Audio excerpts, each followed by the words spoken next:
Hey guys, I've decided to make another video. Okay, so today it's like a million jillion degrees, so I'm kind of melting here in the heat.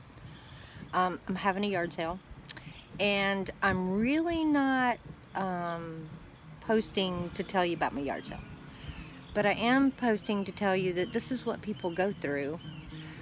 For those of you that have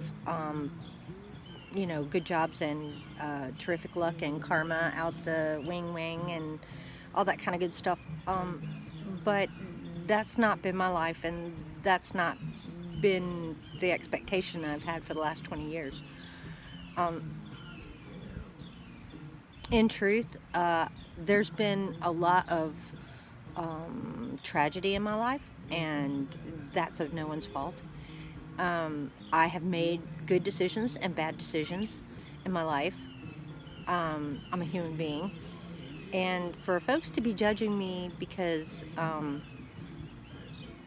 my decisions have had to be my own, I can say with great pride and humbleness at the same time that I have raised 5 children with the help of my wonderful partner.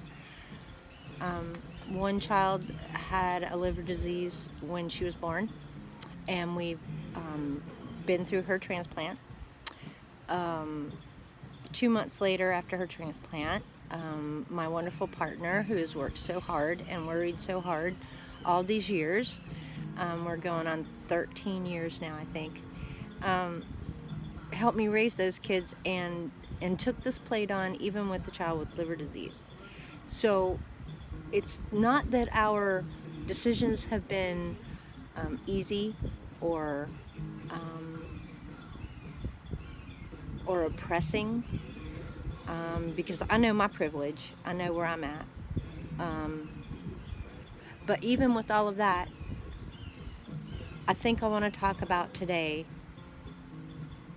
the emotional stress and well-being of those of us out here who continue the struggle. It's not like when you're poor, you're going to move up. That's my number one lesson for today. If you've been poor, this country doesn't allow you to go from poor to even middle class anymore, even lower middle class anymore. Once you get behind, the system is built to continue to drag you down. You are the collateral damage of a capitalist, oligarchist, authoritarian, militant, greedy leadership. And this is not a sudden thing that's happened. This has been going on for almost a few centuries now. And you've been incorrectly taught history that is either whitewashed or totally revised by those that have the money and the power to change history. I want to say something to all the older folks out there who might see this video. The way that you grew up is not the way that these kids are growing up now. In comparison, I would say that probably of your expectations of how life should be and how life has been for you, I could say that with great confidence, you had it easy. Your earnings in the 50s, 60s, 70s, they actually were kind of close to what your needs and your debts and your economic power have been fashioned.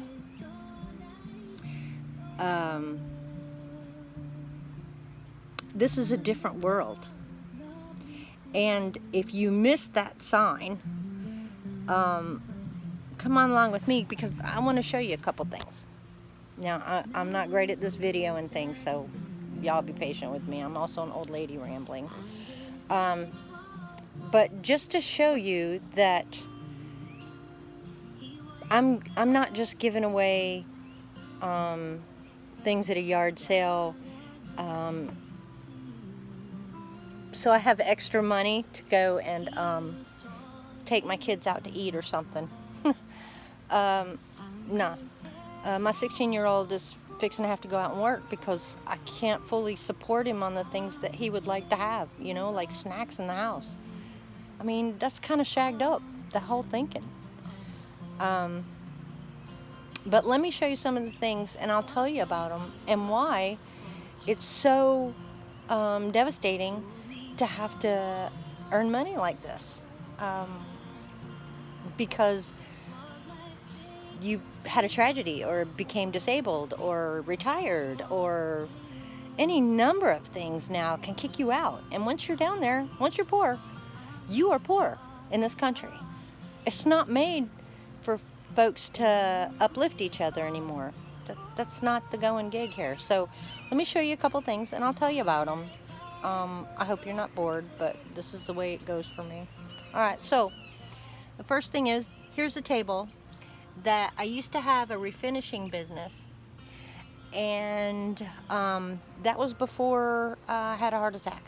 So I've got things out here for sale that I partially went into, and then I had a heart attack almost a year ago and haven't been back to work since. And now you can join that in with recovering from a major life event. My daughter had a liver transplant after being diagnosed at birth, and that was nearly 20 years ago. So, you know, kind of keep in mind that it's not a struggle that we want. It's not a struggle that we want, but here we are. So I found this on the side of the road, and I thought I could refinish it. Let's look at some other things, okay? You know, I'm selling shit out of my house. I'm selling shit out of my house, okay? So, you know, some chairs, a nice old rocker, you know, some chairs that we were using, actually. Let's go look at some of the other things, okay? So I've got stereo things as parts because they don't work. But, you know, $5 is $5, I guess. A nice little chest here you can put stuff in. I'm selling a couch, you know, something that I had in my house and I bought with my good money. Here is another piece that I've got. You know, it's just, it's crazy how I'm trying to make money and selling stuff out of my home so that I can afford to have an internet connection, so that I can have car insurance, so that I can have enough money at the end of the month to feed myself, my husband, and my last son that's in the house. There are food banks we'll be going to this week. So it's not like as if we're starving, but we're there just so that collaterally we are late on bills so that they can charge us late fees. I mean, it's truly scary how much that we're collateral damage. And that's really the main point of this whole video today, is to tell you that I'm tired of being collateral. I'm tired of being a rich person's collateral. So that they can go on and they are comfortable. They just have to look at the people on the side of the street begging. But it doesn't approach them, or they don't feel it. And it has gotten so intense that we now have children in cages who are ripped from their parents, who are seeking asylum from messes that we made in the 80s and 90s, and even before that, in the respective regions. I am really kind of thinking about like Iran and like South American countries that we have gone in and had a policy of regime change so that we could put in people that hurt their people also. So we made enemies along the way. But I'm a citizen. I was born here. I'm 6th generation on my dad's side. I'm 2nd generation on my mom's side. So it's not like I started from nothing. And that's where the older people have to understand that the kids nowadays, and I was on the end of that whole line of it was much better in the back day. Well, that's because economically you were supported by laws, legislation, the goodness of people's hearts. The expectation was different. We have more power to make our country the way it should be. But now, see, in reality, we were on a narrative that should not have existed for a long time. We became a path for profit. We became a path for wielding power as far as manipulation of our votes go. I'm awestruck that more people don't see this. I talked with the lady today at the yard sale, and she was telling me that like Hillary Clinton was selling baby parts and stuff. And I'm like, so that interrupted her whole being to say, not that we have kids in cages, but that here is a myth that somebody threw at my face, and I really believe because I watch Fox News or New York Times or major mainstream media, who's telling us, and especially that national, Fox News thing, it's a national feed. Everybody sees that. They get it on their open cable. But now it's really impossible to delineate for the older people what is true and what is not. I mean, you blink your eyes, you got kids, right? Okay, so a child is born, and if you blink your eyes, suddenly they're grown. It's the same way with the way that the narrative has been given to us as American people. You blinked your eyes. You let people make rules and laws and injustice by laws and rules, and you let them, by your complicity, by your unwillingness to be anything but collateral. So, in between all of this myth making and the real life of what it is, I'm showing you right now. This is the real life. There are people out here that make, and I mean, we do really well because my husband, who's on disability now with congestive heart failure, we're lucky because we actually have a higher allotment from disability because he works so many years and works so many hours. So at the top of the scale, with he gets like $1,700 a month, and now he hits the Medicare point, so now they take another 130 or so out.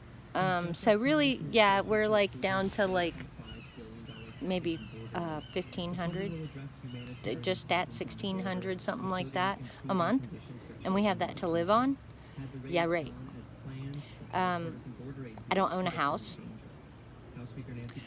I rent. So, sure, after the Depression and all the tragedy that we have been through, there's no possibility I can become middle class. Chewed up, spit out. I'm collateral. You know, and my thing is, why don't people see that you're just collateral? Those that are oppressed the most, the minorities, our indigenous brothers and sisters, our African American brothers and sisters, our immigrant brothers and sisters. Guys, the world's not flat. We all have a responsibility in this world for each other. And those of you that are Christian, I look at you the hardest, because the whole message was love one another as you would love yourself. It's one of the two greatest commandments left from the prophet Jesus,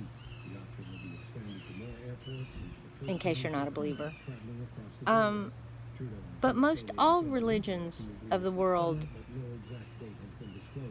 talk about love.